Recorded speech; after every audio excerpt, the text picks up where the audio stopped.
অনেক কথা বলে ফেলছি। ওই যে দেখেন গড়ি কাটা কেমনে চলতেছে। ভাবছিলাম যে 11টা কাটতে জামুগা, এখন দেখতেছি 11:15টার উপরে বাঁচতেছে। তাহলে আর একটু সামনে যাই, আপনাদের কি কষ্ট হবে? বেশি না, 5 মিনিট গেলে কি কষ্ট হবে? তবে আমি যে কথাগুলো বলছি, কথাগুলোর ভিত্তিতে আমার একটা যুবক দরকার এখানে। যুবক, আপনি দাঁড়ান, আপনি দাঁড়াবেন। এই এখানে কি প্রশ্ন করে দেখেন এখন। আল্লাহু আকবার জোরে বলেন, আরো জোরে বলেন আল্লাহু আকবার। যেই এলেমের দ্বারা বান্দা থেকে বন্ধু হয়ে যায়, এটা কোনো একাডেমিক শিক্ষা না। সেই এলেমটার নাম কি?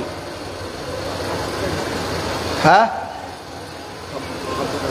যেই এলেম পাঠ্যপুস্তক থেকে নয়, মুর্শিদের গোলামি করা, মুর্শিদের সোহবতে থেকে যে এলেমটা হাসিল হয়ে গেলে, সেই এলেমের দ্বারা বান্দা আল্লাহর বান্দা থেকে বন্ধু হয়ে যায়, সেই এলেমটার নাম কি?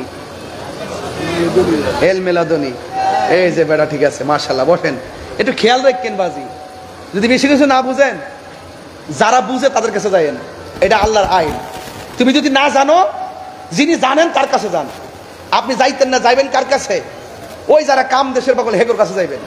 যারা প্রেম দেশ নিয়ে সন্ধান করে, তাদের কাছে যাইবেন। এই জন্য প্রায় মাহফিলের মধ্যে বলছি, সন্ধ্যা হইলে ডাক দিলে না মুরে প্রাণ দয়ালে রে, সন্ধ্যা হইল ডাকি দিলে না মুরে। এগুলা আপনারা বুঝেন, কিন্তু এক শ্রেণীর মানুষ এগুলা বুঝে না, এই জন্য বলবো না। না না না, এগুলো আপনারা আমাকে, এগুলো আমার দিয়ে বলার পরে ওরা কাইটটা দিয়ে সাইরা দিয়ে পরে আমার বাস দে। আপনারা এটা তো জানেন না। ওই যে বাজানে চলে, দেখছো তো, রাস্তা দিয়ে গেলে কত মানুষ যে বেড়ায়, আমার ধরে, বুঝছো ধরে না বুঝছো ধরে, কথা বুঝেন না? হ্যাঁ।